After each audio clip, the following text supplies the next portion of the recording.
mencari karya.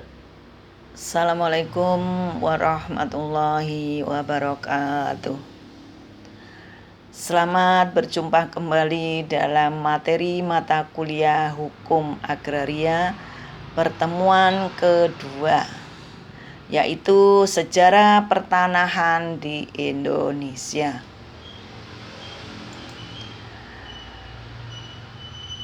Sejarah pertanahan di Indonesia melalui beberapa periode.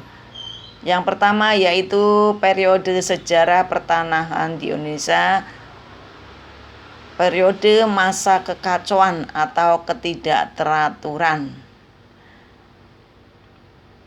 Pada saat itu, pada zaman penjajahan di Indonesia. Periode ini dimulai dari pendirian VOC, yaitu pada tahun 1602. VOC di samping menerima hak dari pemerintah Belanda untuk berdagang di Nederland, juga menerima hak untuk menjalankan kekuasaan yang berdaulat atas daerah-daerah yang dikuasainya dengan kekuatan senjata. Atas dasar hak menjalankan kekuasaan dari pemerintah Belanda, maka VOC menganggap dirinya yang berhak atas tanah-tanah yang terletak dalam daerah-daerah kekuasaannya. Periode kemerdekaan Indonesia Orde Lama, yaitu sekitar tahun 1945 sampai 1967. Pada masa ini, kebijakan pertanahan periode difokuskan pada pembenahan penguasaan dan pemilikan dari sistem kolonialis menjadi sistem nasional. Dalam periode ini, penguasaan dan kepemilikan asing dinasionalisasi.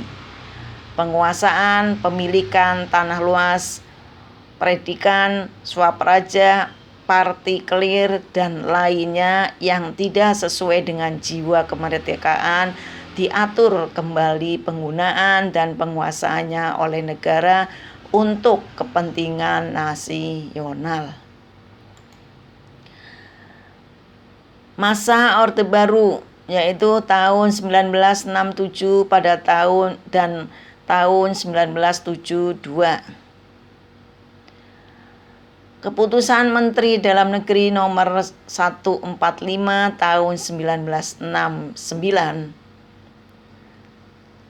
dicabut dan diganti dengan Keputusan Menteri Dalam Negeri nomor 88 tahun 1972 yang menyebutkan penyatuan instansi agraria di daerah. Di tingkat provinsi dibentuk kantor Direktorat Agraria Provinsi. Sedangkan di tingkat kabupaten atau kota dibentuk kantor Subdirektorat Agraria Kabupaten atau Kota Madya.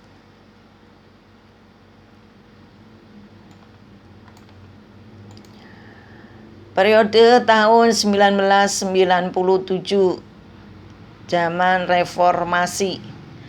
Di awal reformasi, kebijakan pertanahan lebih diarahkan pada kebijakan-kebijakan yang langsung menyentuh masyarakat, yang menekankan pada pendaftaran tanah yang dikuasai atau dimiliki golongan-golongan tidak mampu.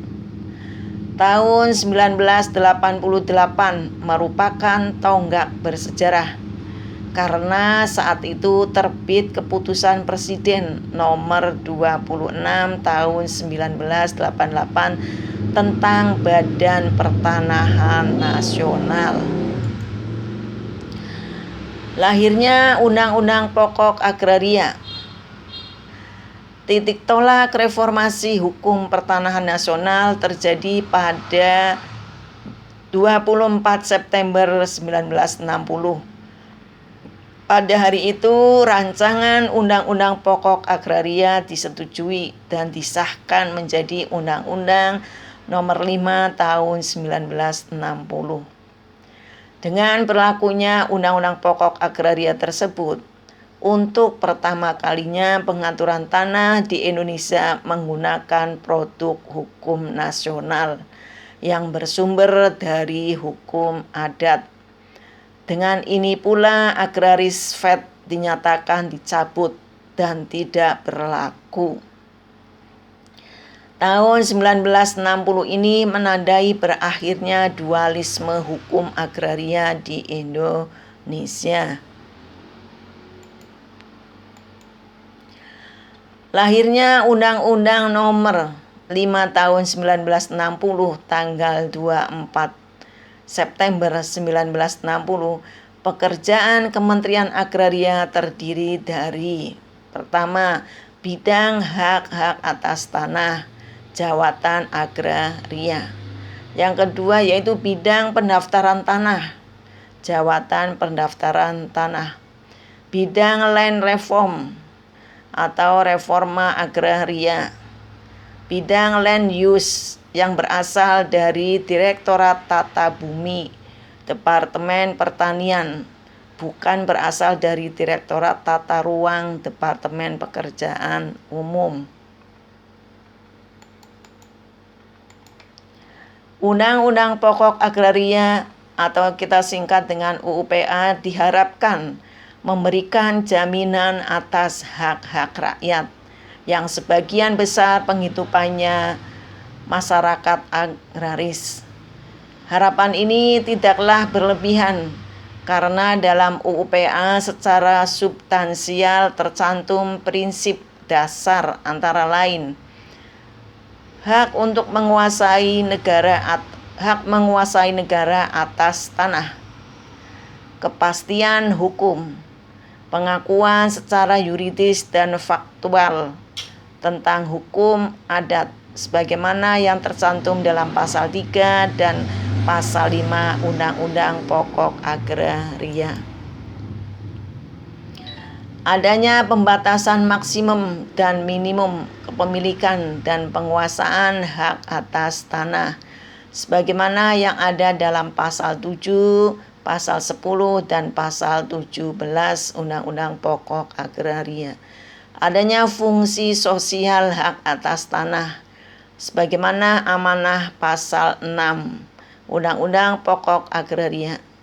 Prinsip dasar ini dimaksudkan agar adanya keseimbangan terhadap manfaat hak atas tanah antara kepentingan individual dan kepentingan sosial. Nanti kalian bisa satu persatu dibaca di dalam deskripsi materinya. Terima kasih. Wassalamualaikum warahmatullahi wabarakatuh.